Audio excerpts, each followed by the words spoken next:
नमस्कार। आज हम एक कह सकते हैं बहुत ही निजी और दिलचस्प दस्तावेज के सफर पर निकल रहे हैं। हमारे सामने है किताब सनद, ख्वाजा वंश का इतिहास और दास्तान के कुछ अंश। ये सिर्फ एक वंशावली या तारीख नहीं है, बल्कि एक परिवार की अपनी जड़ों को टटोलने की, अपने बुजुर्गों की जिंदगियों और उनकी जो विरासत है उसे समझने की एक कोशिश है। हमारे पास जो ये मवाद है वो इस किताब के मकसद पर, इसे लिखने वाले की सोच पर और ख़ानदान के इतिहास की कुछ ख़ास झलकियों पर मतलब रोशनी डालता है। तो आज हम इस बातचीत में यही समझने की कोशिश करेंगे कि भाई अपने ख़ानदान के इतिहास को सहेजना क्यों मायने रखता है, ख्वाजा जैसे लक़ब के पीछे क्या कहानी छुपी हो सकती है और कैसे ख्वाजा इमामुद्दीन पटेल जैसे लोगों की कहानियां आज भी हमें कुछ सिखा सकती हैं। हम अक्सर इतिहास को क्या समझते हैं, बड़ी लड़ाइयां, बादशाहों की कहानियां, लेकिन ये किताब याद दिलाती है कि हर परिवार का अपना इतिहास होता है ना, जो हमारी पहचान, हमारे उसूलों और आने वाली पीढ़ियों के लिए मतलब बहुत अहम सबक छुपाए रखता है। तो चलिए इस खानदानी दास्तान की परतों को खोलते हैं। शुरुआत करते हैं इस किताब के मुसन्निफ से, यानी लेखक ख्वाजा जावेदुद्दीन नाजिमुद्दीन पटेल। एक दिलचस्प पहलू ये है, वो बताते हैं कि वो शायद अपने खानदान के पहले शख्स हैं जो तालीम के मैदान में है, एक टीचर के तौर पर काम कर रहे हैं।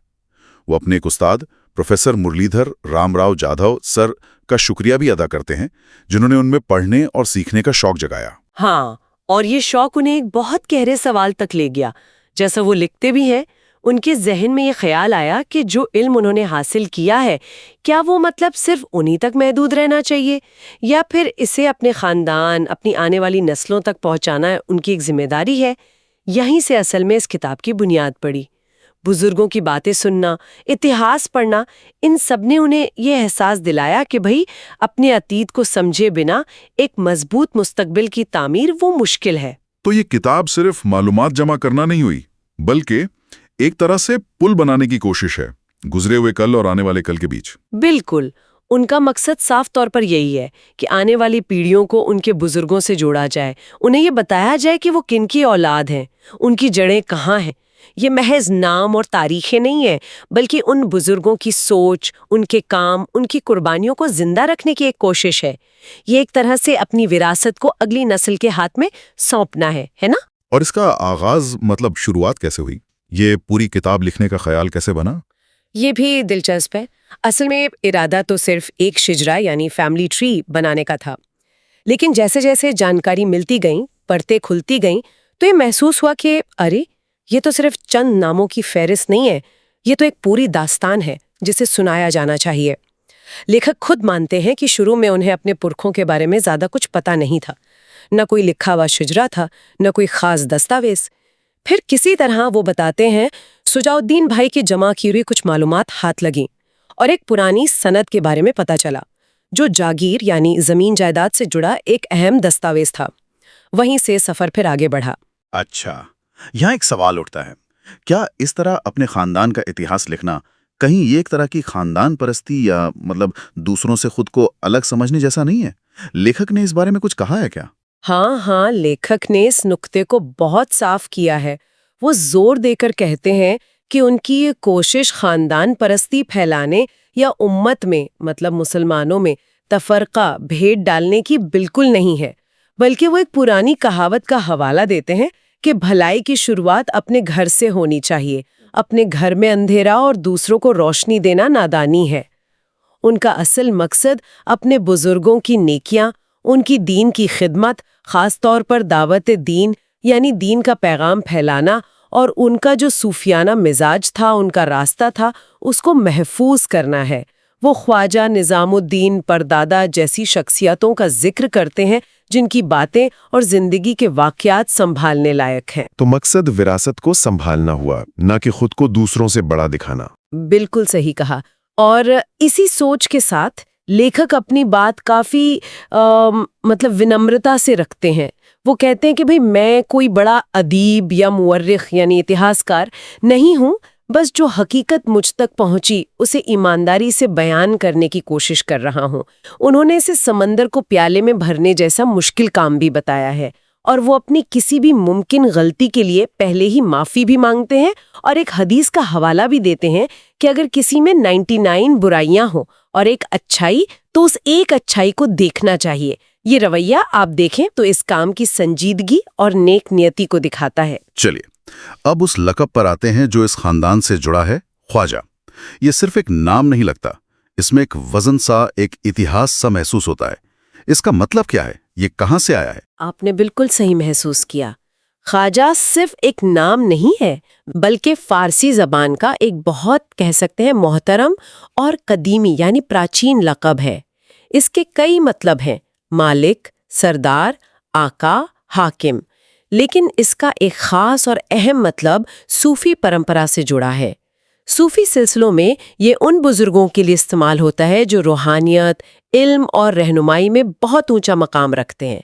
जैसे हिंदुस्तान में हम सब ख्वाजा मोइनुद्दीन चिश्ती अजमेरी रहमतुल्लाह अलैह, अल्लाह की रहमत हो उन पर, कुछ जानते हैं ना। उनके नाम के साथ जुड़ के ये लक़ब और भी ज्यादा बावकार, इज्जत वाला हो गया। तो क्या ये सिर्फ सूफी बुजुर्गों तक ही महदूद था या आम जिंदगी में भी इसका इस्तेमाल होता था? नहीं, ये सिर्फ रूहानी हस्तियों तक ही महदूद नहीं था। वक्त के साथ इसका इस्तेमाल का दायरा फैला। इसका एक मतलब गांव का पटेल या मुखिया भी होता था। कुछ जगहों पर इसे इल्म वाले पढ़े लिखे लोगों या अमीरों और सरदारों के लिए भी इस्तेमाल किया जाता था। कहीं कहीं इसका मतलब पहुंचा हुआ फकीर या दरवेश भी लिया गया। और दिलचस्प बात यह है कि ये लफ्ज़ सिर्फ फारसी या उर्दू तक ही सीमित नहीं रहा। तुर्की ज़बान में होजा, बंगाली में खाजा और बाल्कन इलाकों की ज़बानों जैसे सर्बियाई में खुज्जा जैसे मिलते जुलते लफ्ज़ मिलते हैं, जो अक्सर उस्ताद या मजहबी रहनुमा के लिए इस्तेमाल होते हैं। कश्मीर में तो आज भी ख्वाजा एक बहुत इज्जतदार खानदानी नाम माना जाता है। ये तो काफी वसी, व्यापक हैं इसके। अब आते हैं उस असल सनद पर, वो तारीखी दस्तावेज जिसका जिक्र किताब में है। लेखक ने अपने चाचा जान ख्वाजा अलाउद्दीन ताजुद्दीन पटेल साहब से हुई एक मुलाकात का जिक्र किया है, जिन्हें वो बड़े अदब से हिकमत का बादशाह कहते हैं। इस मुलाकात में क्या बात हुई? हाँ, वो मुलाकात इस किताब की शक्ल लेने में काफी अहम साबित हुई लगती है। लेखक के चाचा ख्वाजा अलाउद्दीन साहब, जिन्हें वो उनकी समझदारी और तजुर्बे की वजह से हिकमत का बादशाह कहते हैं, उन्होंने ही पहली बार इस पुरानी सनद के बारे में तफसील से बताया। उन्होंने बताया कि खानदान के पास उनके बुजुर्गों को मिली एक पुरानी सनद है जो ख्वाजा यार अली साहब को मिली थी। इस पर उस जमाने के बादशाह की मोहर लगी है और ये किसी जागीर यानी किसी जमीन या इलाके के हक को तस्लीम करने का दस्तावेज है। अच्छा, क्या ये सनद अभी भी मौजूद है? जी हाँ, चाचा अलाउद्दीन साहब ने बताया कि ये कीमती दस्तावेज खानदान में ख्वाजा ज़मीरुद्दीन पटेल साहब के पास हिफाजत से रखा है। ये अपने आप में एक बड़ा सबूत है खानदान के इतिहास का। उन्होंने एक अंदाज़न शिजरा भी बताने की कोशिश की, हालांकि उन्हें पूरा याद नहीं था। उनके मुताबिक सिलसिला कुछ यूं था: यार अली, फिर दस्तगीर, फिर गालिब और फिर अशरफ रहमतुल्लाह अलैह। और उन्होंने ये भी इशारा किया कि शायद इन बुजुर्गों का ताल्लुक बाग वाले मल्ले में पाया बीर के पास मौजूद किसी मज़ार से हो सकता है। और उन्होंने खानदान की जड़ों के बारे में भी कुछ दिलचस्प अंदाजे लगाए थे, है ना? हाँ, ये बात भी गौर करने लायक है।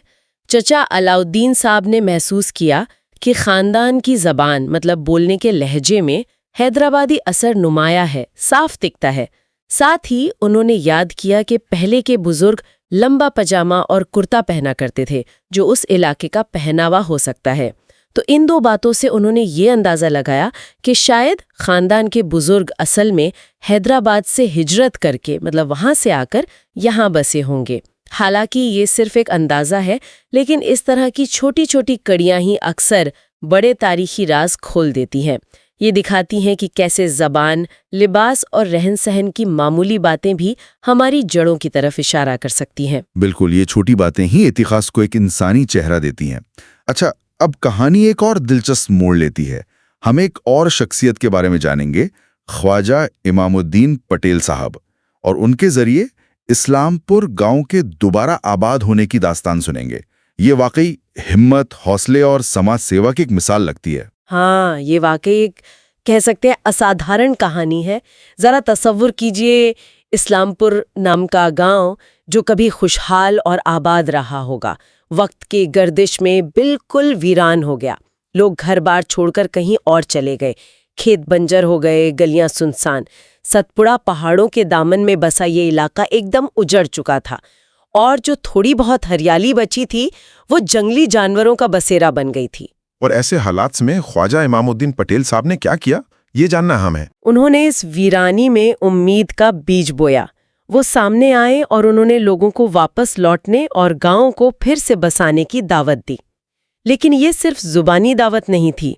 उन्होंने लोगों को वापस बसने के लिए बाकायदा ज़मीन मुहैया कराई, उन्हें रोजगार के मौके दिए और सबसे ज़रूरी बात, उन्हें तहफ़्फ़ुज़ यानी हिफाजत और सरपरस्ती का यकीन दिलाया। उनके नेक बर्ताव, अच्छे अखलाक और रहमदिली ने लोगों का भरोसा जीता। धीरे धीरे एक एक करके खानदान वापस आने लगे। उजड़े हुए घर फिर से आबाद होने लगे, खेतों में फिर हल चलने लगे और इस्लामपुर की वीरान गलियों में जिंदगी की रौनक लौटने लगी। ये तो मतलब गांव को दोबारा जिंदगी देना हुआ। लेकिन फिर एक और मुश्किल आई, जैसा कि किताब में जिक्र है, पास के पलसवाड़ी जंगल से एक आदमखोर बाघ का खतरा। ये तो नई मुसीबत खड़ी हो गई होगी। सही कहा आपने। पलसवाड़ी का वो घना जंगल उस वक्त बाघों और दूसरे जंगली जानवरों की पनाहगाह था। गांव दोबारा बस तो रहा था, लेकिन ये नया खतरा मवेशियों और इंसानों दोनों के लिए जानलेवा साबित हो रहा था। चरवाहे अपने जानवर खो रहे थे और लोगों में दहशत फैल रही थी। बाघ का खौफ इतना बढ़ गया कि गांव का अमन चैन और लोगों की हिम्मत वो जवाब देने लगी थी। आखिरकार जब पानी सर से गुजरने लगा तो परेशान गांव वालों ने मदद के लिए पटेल साहब का दरवाजा खटखटाया। तो पटेल साहब ने इस खतरे का सामना कैसे किया, ये सुनना दिलचस्प होगा। पटेल साहब सिर्फ बातों के धनी नहीं थे, वो अमल के इंसान थे। उन्होंने फौरन हालात की संजीदगी को समझा, अपने कुछ सबसे भरोसेमंद और दिलेर साथियों को जमा किया, एक पुख्ता मंसूबा बनाया और बाघ का खात्मा करने के लिए जंगल की तरफ निकल पड़े। उन्होंने एक मवेशी को चारे के तौर पर इस्तेमाल करने का फैसला किया और एक मजबूत पेड़ पर मचान बनाकर घात लगाई। ये घंटों का सबराजमा इंतजार था, बहुत मुश्किल। और फिर क्या हुआ? वो पल यकीनन बहुत तनाव भरा रहा होगा, है ना? बिल्कुल। कई घंटों के खामोश इंतजार के बाद आखिरकार वो बाघ शिकार की तलाश में वहां आया। लेकिन तभी एक अनहोनी हो गई। अचानक उनका एक साथी शायद घबराहट में या पैर फिसलने से पेड़ से नीचे जमीन पर गिर पड़ा। अरे बाप रे! हाँ, इससे पहले कि कोई कुछ समझ पाता, बाघ बिजली की तेजी से उस गिरे हुए साथी पर झपटा। सबके होश उड़ गए होंगे, लगा होगा कि अब तो कुछ नहीं हो सकता। मगर उसी लम्हे ख्वाजा इमामुद्दीन पटेल साहब ने अपनी हिम्मत और निशानेबाजी का सबूत दिया। उन्होंने बिल्कुल ठंडे दिमाग से निशाने पर गोली चलाई। गोली सीधे बाघ को लगी और वो वहीं ढेर हो गया। इस तरह न सिर्फ उस साथी की जान बाल बाल बची, बल्कि पूरे इस्लामपुर गांव से एक बहुत बड़ा खतरा हमेशा के लिए टल गया। कमाल है। ये तो किसी फिल्मी कहानी जैसा लगता है, लेकिन ये हकीकत है। क्या इस बहादुरी का कोई सरकारी रिकॉर्ड या सबूत भी है? हाँ, ये सिर्फ किस्सा कहानी नहीं है। इस बहादुरी की खबर आसपास के इलाकों में फैली, यहाँ तक कि जलगांव में बैठे अंग्रेज हुक्काम तक भी पहुंची। उन्होंने भी इस गैर मामूली हिम्मत और कारनामे को तस्लीम किया, माना। बताया जाता है कि ख्वाजा इमामुद्दीन पटेल साहब को बाकायदा पुलिस स्टेशन बुलाकर इज्जत दी गई और उनकी एक तस्वीर खिंचवाई गई।